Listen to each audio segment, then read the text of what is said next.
सर्व आयटी गँगचं पुन्हा एकदा स्वागत आपल्या educational YouTube channel Tech Math मध्ये.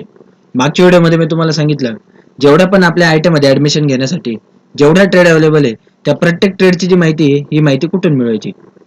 त्यानंतर तुम्हाला बोललो जे आपले ऑप्शन चॉईस करायचे, हे ऑप्शन चॉईस करायला तुम्ही काय करा, घाई करू नका, कारण आपल्याला ऑप्शन चॉईस करायला साधारण 30 जून पर्यंत मुदत आहे. म्हणजे अजून पण जरी विचार केला तरी 17-18 दिवस आपल्या 14-15 दिवस आपल्या हातात आहे. तर मग काय करा, तुम्ही पहिले जे ऑप्शन जे तुम्हाला चॉईस करायचे किंवा कोणते ट्रेड भरायचा आहे याचा पहिले पूर्ण विचार करून घ्या आणि मगच तुम्ही जे चॉईस आहे हे चॉईस भरा. आता ते चॉईस भरायचे कसे हे आपण या व्हिडिओत बघणार आहे. तुम्हाला सर्वात पहिले काय करायचं आहे, हे जे आपलं डीव्हीटीचं ऍडमिशनचं मेन होम पेज आहे याच्यावर यायचं आहे. याच्यावर आल्यानंतर इथं काय म्हटलंय त्यांनी, कॅन्डिडेट लॉग इन वर टिक करायचं. ऑलरेडी ज्या मुलांचा फॉर्म भरून झालेला आहे म्हणजे भरूनच झालेला असेल तेव्हाच तुम्ही ऑप्शन चॉईस भरू शकता. तर रजिस्टर कॅन्डिडेट वर टिक करायचं आहे. टिक केल्यानंतर इथं तुम्हाला हे जे तुमचे डिटेल्स आहे हे डिटेल भरायचे. आता हे जे डिटेल्स आहे, आयडी आणि पासवर्ड, हे खूप मुलांना माहितीच नाहीये. आता हे आयडी पासवर्ड तुम्हाला कुठे भेटतील? एक तर तुम्ही ज्या सायबर मधून फॉर्म भरलेला आहे त्यांच्याकडे जा, त्यांच्याकडून ते एका कागदावर लिहून घ्या, कारण पुढे तुम्हाला पूर्ण आयटीचं ऍडमिशन होईपर्यंत हा आयडी आणि पासवर्ड तुम्हाला लागणार आहे. जर ते त्यांच्याकडे अवेलेबल नसेल किंवा तिकडं सायबर तुमच्या घरापासून लांब असेल किंवा XYZ काही पण कारण असेल, तर तुम्ही फॉर्म भरताना जो तुमचा रजिस्टर मोबाईल नंबर दिलाय त्या मोबाईल नंबरचा SMS मध्ये जा. त्यामध्ये तुम्हाला मेसेज जो आहे हा मेसेज पूर्ण भेटून जाईल. आलं लक्षात? मेसेज कसा राहील, डिअर कॅन्डिडेट तुमचं नाव राहील, मी जो तुम्हाला थंबनेल मध्ये सुरुवातीला दाखवला तर तो मेसेज राहील. तो मेसेज तुम्ही बघा, त्याच्यात तुमचा आयडी आणि पासवर्ड दोघं पण दिलेलं राहील. तो काय करा, तुम्ही इथं आयडी पुट करा आणि इथं तुमचा जो पासवर्ड आहे हा पासवर्ड तुम्ही इथं काय करा, पुट करा. हे पुट केल्यानंतर खाली जो कॅप्चा आहे हा कॅप्चा तुम्हाला दिसतोय, हा कॅप्चा इथं पुट करा आणि नंतर काय करा, प्रोफाईल तुमची लॉग इन करा. मी ऑलरेडी ते भरून ठेवलेले आहे, म्हणजे जो लॉग इन करायचा वेळ आहे हा वेळ आपला वाचेल. तो जो आयडी पासवर्डचा मेसेज आहे हा कशा प्रकारचा राहील हे पण मी तुम्हाला दाखवून देतो. बघा, आता असा तुमचा जो मोबाईल असेल, जो रजिस्टर नंबर, त्याच्यावरती मेसेजेस मध्ये तुम्हाला जर मेसेज जरी सापडत नसेल तरी मेसेजेस मध्ये जाऊन DVT नावाने सर्च करा. असा मेसेज तुम्हाला दिसेल, काय, आयटी ऍडमिशन 2024 डिअर, जे काय तुमचं नाव असेल, हा तुमचा रजिस्ट्रेशन नंबर आणि हा तुमचा पासवर्ड. तर हा रजिस्ट्रेशन नंबर आणि पासवर्ड हा तुम्हाला मी आताच सांगितलं पूर्ण आयटीची प्रोसेस होईपर्यंत कामात येणार आहे. बरोबर. आता ऑप्शन फॉर्म भरायचा कसा आहे आपण बघून घेऊ. बघा, तुमचे डिटेल टाकल्यानंतर लॉग इन केल्यावर ही जी अशी प्रोफाईल आहे तुमची, ही प्रोफाईल तुम्हाला दिसणार आहे. आता या प्रोफाईल मध्ये वरती त्यांनी काय म्हटलं, ऍडमिशन ऍक्टिव्हिटीज, याच्यावर टिक करायचं. 2 नंबरचा जे ऑप्शन आहे आपलं, काय, सबमिट चेंज ऑप्शन किंवा प्रेफरन्स, याच्यावर टिक करायचं. टिक केल्यानंतर तुमचे जे ऑप्शनचे प्रेफरन्स आहे हे प्रेफरन्स तिथं दिसायला लागतील. आता ऑलरेडी मी या मुलाचे काय केले, फिल करून ठेवलेले, म्हणजे भरून ठेवलेले. जर तुम्ही भरून नसेल ठेवले तर इथं हा जो शेवटचा कॉलम आहे ऑप्शन फॉर्म स्टेटस, इथं तुम्हाला अशी लाल कलरची पट्टी दिसेल. पण सध्या याचं मी भरलेलं आहे म्हणून तो जो कॉलम आहे हा कॉलम आपल्याला कसा दिसतोय, ग्रीन कलरचा दिसतोय.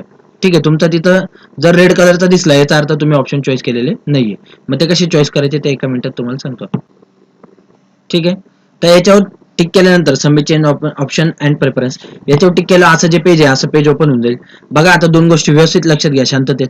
तुम्हाला जर समजा ट्रेड वाईज सर्च करायचं असेल तर तुम्ही ट्रेड वाईज पण सर्च करू शकता. याचा अर्थ काय होतो, समजा एखाद्या मुलाला फक्त फिटर या ट्रेडला अप्लाय करायचं आहे तर तो मुलगा काय करतो, एकाच आयटीसाठी फिटर ट्रेड अप्लाय करतो.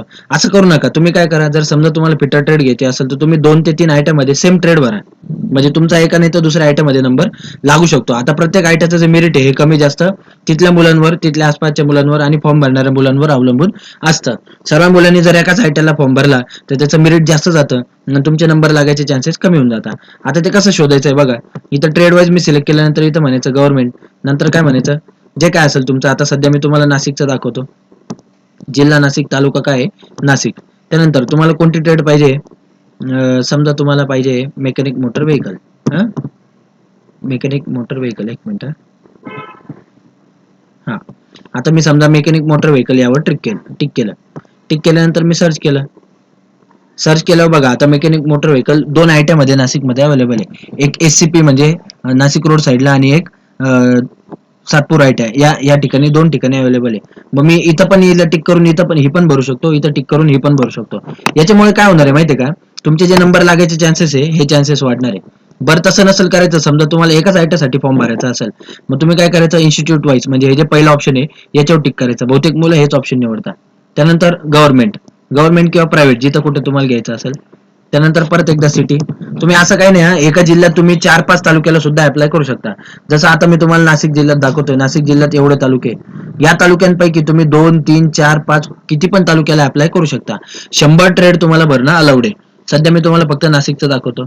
आता इथं टिक केल्यावर नाशिकमध्ये किती आयटी आहे? 2 आहे. तुम्हाला मगाशी सांगितलं. समजा त्यातल्या एका आयटीला मला फॉर्म भरायचा आहे, मी त्याच्यावर टिक केलं. आता त्या आयटीमध्ये कोणते कोणते ऑप्शन आहे? समजा एरोनॉटिकल स्ट्रक्चर आहे, याच्यावर फक्त आपल्याला काय करायचं आहे? टिक करायचं आहे. टिक केल्यानंतर काय होणार आहे? तो जो प्रेफरन्स आहे, हा प्रेफरन्स तुमचा सेव्ह होऊन जाणार आहे. जी ट्रेड तुम्ही 1 नंबरला टिक कराल, ती ट्रेड तुमची प्रेफरन्स मध्ये 1 नंबरला निघून जाईल. त्यामुळे तुमची जी आवडती ट्रेड असेल किंवा ज्या ट्रेडला तुम्हाला ऍडमिशन घ्यायचं असेल, तीच 1 नंबरला टिक करा. त्याचं कारण मी तुम्हाला नंतर सांगेल. आता एवढं ट्रेड समजा मी या मुलाचं सिलेक्ट केलेलं आहे, तिथं तुम्हाला जेवढा ट्रेड सिलेक्ट करायचे असेल त्या तुम्ही करू शकता. आता समजा या आयटीला मी फॉर्म भरला, मला आता दुसऱ्या पण आयटीला फॉर्म भरायचा आहे आणि तिथं पण मला 4-5 ट्रेड भरायचे आहे, तरी पण मी ते भरू शकतो. इथं म्हटलं एससीपी, समजा आता या आयटीवर टिक केलं, मी सर्च केलं, लगेच त्या आयटीचे पण ऑप्शन दिसत आहे बघा. या मुलाचं मी 2 आयटीला भरलेलं होतं, computer operator and programming assistant. हा पण याचा मी भरलेला आहे दुसऱ्या आयटीसाठी. तर याच्यावर पण आपण टिक करून काय करू शकतो? तो जो प्रेफरन्स आहे तो भरू शकतो. मी पहिलेच बोललो तुम्हाला, मॅक्झिमम तुम्ही 100 ऑप्शन हे भरू शकता. बरं, आता हे ऑप्शन झाल्यानंतर काय करायचं आहे? इथं काय म्हटलंय त्यांनी, जनरेट अँड सेव्ह पीडीएफ, याच्यावर टिक करायचं. यावर टिक केल्यानंतर तुमची जी ऑप्शन प्रेफरन्सची पीडीएफ आहे, हे बघा, ती पीडीएफ इथं सेव्ह होऊन जाणार आहे. सेव्ह झाल्यानंतर काय करायची? ही पीडीएफ ओपन करा. तुम्ही भरलेला ऑप्शन बरोबर आहे की नाही हे एकदा कन्फर्म करा. याची तुम्ही प्रिंट काढू शकता किंवा तुमच्याजवळ पीडीएफ स्वरूपात सेव्ह सुद्धा राहू देऊ शकता. याचं काय काम आहे भविष्यात? तर याचं काहीच काम नाही, फक्त तुमच्या माहितीसाठी हे लागणार आहे. आता हे आपल्याला कोणत्या आयटीमध्ये जाऊन कोणाला त्याच्यावर सही शिक्का घ्यायची गरज किंवा कोणाला दाखवायची काहीच गरज नाही. हे फक्त तुमच्या माहितीसाठी आहे. आता 4 ते 7 जुलैच्या दरम्यान आपली जी मेरिट लिस्ट आहे, मेरिट लिस्ट लागणार आहे, मी सांगेल तसं आपल्या युट्यूब चॅनलवर. तर ही मेरिट लिस्टला जाऊन तुम्हाला तेव्हा काय करायचं आहे? चेक करायचं आहे तुमचा नंबर लागलाय किंवा नाही लागलाय. ठीक आहे. तर तोपर्यंत आता जर सर्व मुलांची ही प्रोसेस मी सांगितल्याप्रमाणे झालेली असेल, तर तुम्हाला आता कोणत्याही प्रकारचा फॉर्म भरायची किंवा कोणत्याही प्रकारच्या आयटीआत जायची गरज नाही. तुमचं आता डायरेक्ट काम कधी आहे? 4 जुलै ते 7 जुलैच्या दरम्यान. आणि जेव्हा ती लिस्ट लागेल तेव्हा मी तुम्हाला आपल्या युट्यूब चॅनलवर कळूनच देईल. आता हे जे चॅनल आहे, हे जे पेज आहे, याची जी लिंक आहे ही पण मी तुम्हाला डिस्क्रिप्शन बॉक्समध्ये देऊन टाकेल. तुम्ही त्याच्यावर फक्त टिक केलं का हे जे पेज आहे हे पेज ओपन होऊन जाईल. फक्त फॉर्म भरताना काय करा, मोबाईलवर नका भरू, एक तर लॅपटॉपवर किंवा कम्प्युटरवर कोणाच्या भरू शकता. किंवा तुम्हाला काहीच नसेल समजत, तुम्ही सायबरला जाऊन भरू शकता. किंवा तिथं पण नसेल समजत, तुम्ही आयटीआत जाऊन सुद्धा फॉर्म भरू शकता. तर यात आणखी काय अडचण असेल तर खाली काय करा, कमेंट करा. आपण त्याच्यावर पण काय करू, लगेच व्हिडिओ घेऊन येऊ. तर या व्हिडिओमध्ये एवढंच. Thank you so much. थँक्यू.